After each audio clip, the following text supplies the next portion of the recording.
The story exists in fragments, whispered retellings, deleted threads, a vanished video, and a mother who disappeared from the internet. But the memory of what it showed and what it suggested remains. It's a modern ghost story, pieced together from recollections and blurred details. The names are changed, the specifics obscured, but the unease lingers. At its core, a baby, a camera, and a whisper that shattered the night's silence.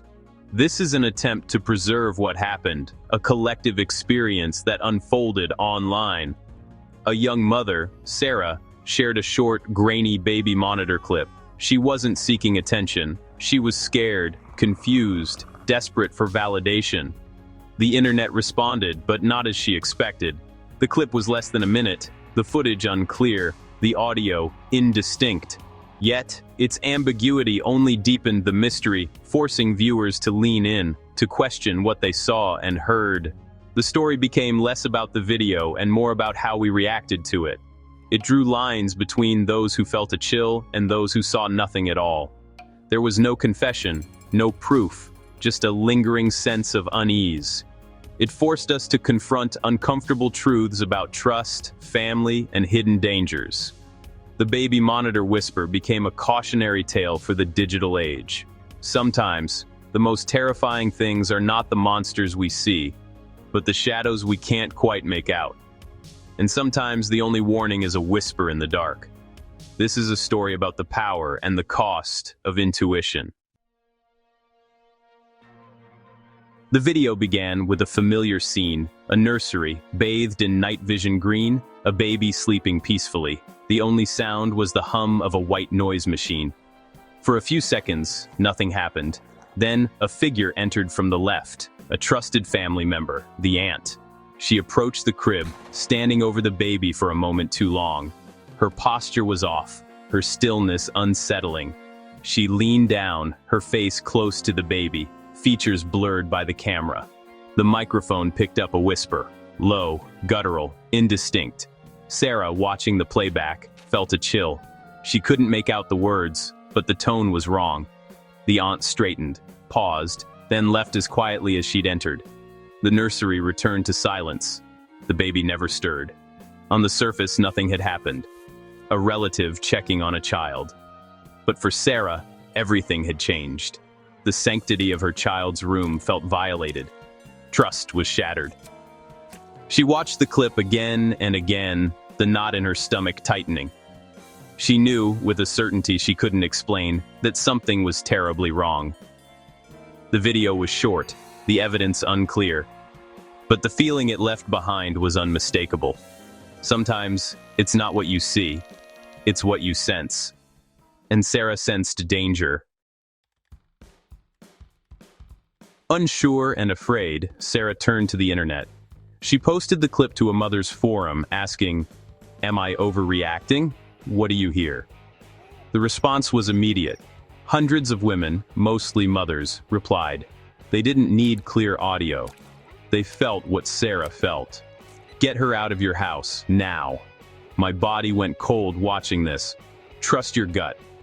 They recognized the subtle wrongness, the aunt's lingering, the strange tone, the boundary crossed. Their comments became a chorus of validation. Sarah was not crazy.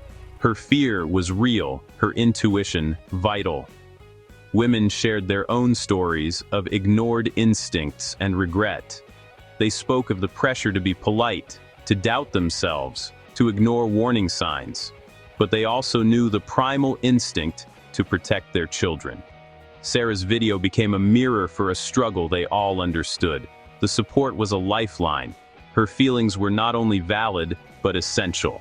The mother's community became her jury, and their verdict was unanimous. The situation was not safe. The whisper in the dark was a threat, no matter what the words were.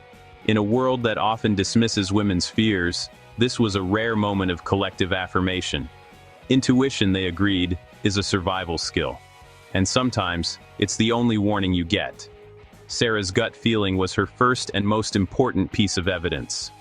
The internet, for a moment, became her shield. But the debate was just beginning.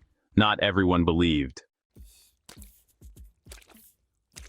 As the video spread, skepticism grew, especially on larger, male-dominated platforms. Where mothers saw a threat, many men saw nothing. They demanded proof, dismissed the fear as hysteria, and mocked the idea of convicting people based on vibes. The audio was muffled, the video grainy, so they argued, no conclusion could be drawn. Women's intuition was dismissed as irrational anxiety. The debate became a microcosm of a larger dynamic. Women's concerns downplayed, their instincts invalidated. The men weren't necessarily malicious, they just trusted facts over feelings. But in doing so, they told Sarah and thousands of women that their internal alarms were faulty. The gaslighting wasn't just from family, it was from the world at large. The divide was stark, and the conversation grew colder. The story became a battleground between belief and doubt. The debate turned technical. Amateur audio engineers tried to enhance the whisper, stripping out noise, amplifying voices. Dozens of versions circulated, each claiming to reveal the truth. But the ambiguity only deepened. Some heard, "You're so loved, little one." Others heard, "You're not what I wanted." The whisper became a Rorschach test. People heard what they expected. Each side used their preferred version as proof, accusing the other of delusion. The mystery wasn't solved, it grew. The whisper became a vessel for everyone's fears and assumptions. The truth remained just out of reach, shrouded in digital noise and human bias. The only certainty, the unease, was real. Overwhelmed, Sarah filmed a daytime walkthrough of the nursery. She showed the layout, the baby monitor's placement, the path the aunt took. Then she noticed a crucial detail. The monitor's recording light was visible only from inside the room, not from the hallway. The aunt couldn't have known she was being recorded. Her actions were done in what she believed was privacy. This fact stripped away any pretense of innocence. The incident was no longer ambiguous. It was secret. The walkthrough video resonated deeply. It was concrete evidence in a sea of doubt. For Sarah, intuition and fact had finally aligned. The fear was no longer just a feeling. It was justified. Armed with her discovery, Sarah confronted her family. She showed them the video, explained the hidden recording light, and voiced her fear. She expected support. Instead, she met denial and pressure. The family closed ranks around the aunt, flipping the narrative. Sarah was the problem.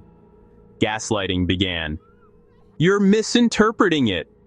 You're being dramatic." The aunt claimed she couldn't remember what she said, but insisted it was loving.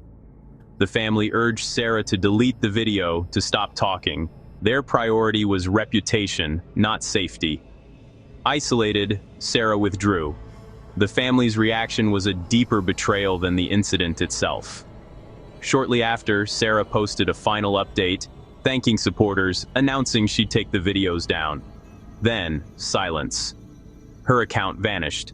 The story ended abruptly, unresolved. The silence was more haunting than any whisper. The internet was left with a chilling question. What happens when the truth is too uncomfortable to face? And what happens to those who speak it?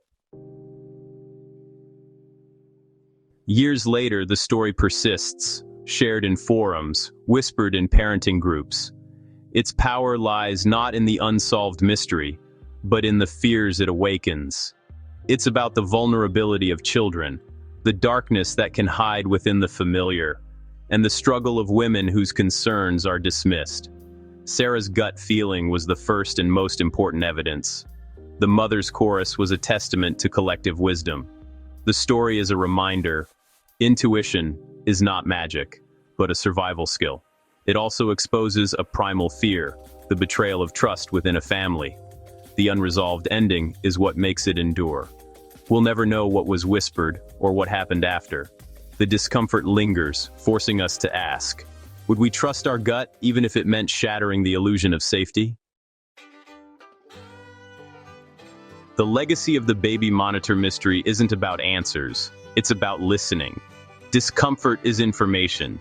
Unease is data. That chill in your gut is a signal from a deeply ingrained protective system. The story highlights a dangerous gap.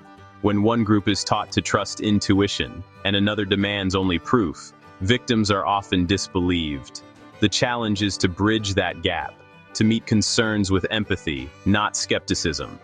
Sarah's act of sharing gave voice to a fear many women feel but rarely express.